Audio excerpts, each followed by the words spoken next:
Hi, Kathryn here, founder of the Social Selling Agency. And on today's video, I'm going to talk about the use of emojis on LinkedIn, which is my favorite platform.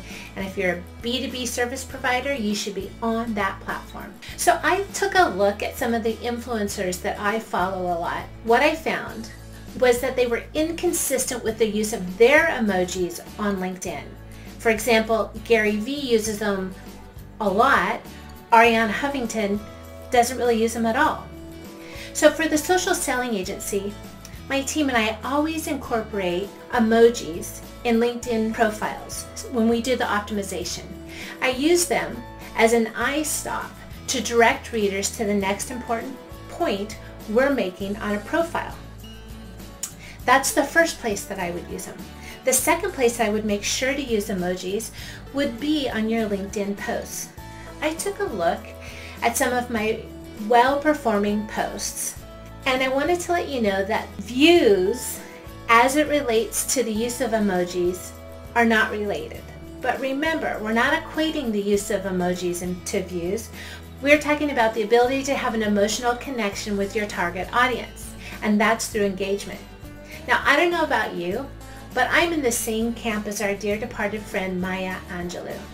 Remember what she said? I've learned that people will forget what you said, people will forget what you did, but people never will forget how you made them feel. Remember that for engagement. So emojis have been scientifically studied, and science has shown that there's an actual emotional response to the use of emojis. So the goal of engagement with your target market is to connect with them on that emotional level. So as your LinkedIn coach, as a LinkedIn strategist, I would support the minimal use of emojis in not only your posts, but in your About section of your profile. And when I say minimal, especially in your posts, I would say less than 5.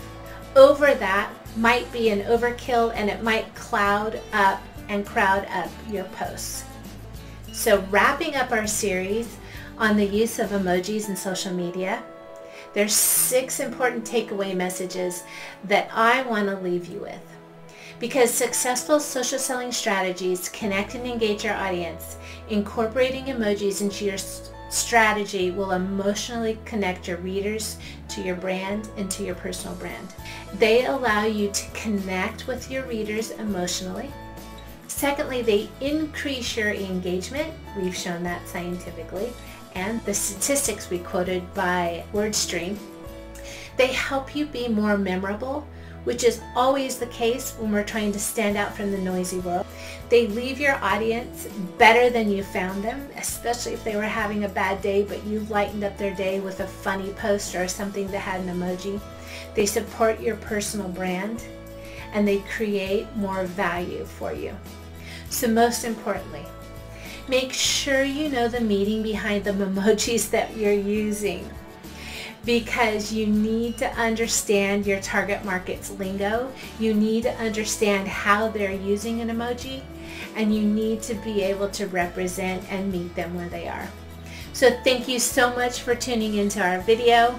Take care, use your emojis, and if there's a post that you want someone from my team or myself to review, drop it in a DM, sign up for a 15-minute appointment, and we'd be happy to meet with you to review that post.